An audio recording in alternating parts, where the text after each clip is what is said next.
నేడు AP assembly ప్రత్యేక సమావేశం జరగనుంది. అమరావతిని ఏపీ రాజధానిగా ప్రకటిస్తూ నిర్ణయం చేయనుంది. ఆ తీర్మానాన్ని కేంద్ర ప్రభుత్వానికి పంపనుంది. వచ్చే నెల 2 లేదా 4న పార్లమెంట్లో బిల్లు ప్రవేశపెట్టే అవకాశం ఉంది. రాజధానిగా అమరావతికి చట్టబద్ధత తీర్మానానికి ఏపీ కేబినెట్ ఇప్పటికే గ్రీన్ సిగ్నల్ ఇచ్చింది. కొత్త రాజధాని స్థానంలో అమరావతి పేరును చేరుస్తూ చేసిన తీర్మానానికి మంత్రివర్గం ఆమోదం తెలిపింది. ఏపీ పునర్వ్యవస్థీకరణ చట్టం 2014లోని సెక్షన్ 5ను సవరించాలని కేంద్ర ప్రభుత్వాన్ని కోరుతూ మంత్రిమండలి తీర్మానం చేసింది. ఏపీ అసెంబ్లీలో ప్రత్యేక తీర్మానం చేయడానికి ఆమోదం తెలిపింది.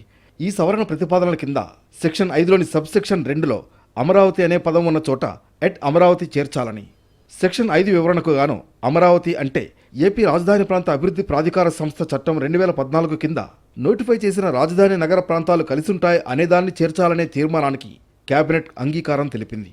ఇప్పుడు ఈ తీర్మానాన్ని ఆమోదించి కేంద్రానికి పంపడానికి ఆంధ్రప్రదేశ్ అసెంబ్లీ ప్రత్యేకంగా సమావేశం కానుంది. రాజధానిగా అమరావతిపై 2025లో ఇప్పటికే ఒకసారి తీర్మానం చేసి కేంద్రానికి పంపింది ప్రభుత్వం. కానీ భవిష్యత్తులో రాజధానిని మార్చాలనే ఆలోచనే ఎవరూ చేయకూడదని, రాష్ట్రానికి శాశ్వత రాజధానిగా అమరావతి విరాజిల్లాలనే ఉద్దేశంతో అసెంబ్లీలోనూ తీర్మానం చేయాలని నిర్ణయం తీసుకున్నామని మంత్రులు వెల్లడించారు. ఏప్రిల్ 2 లేదా 4న పార్లమెంటు సమావేశాల్లో బిల్లు ప్రవేశపెట్టే అవకాశం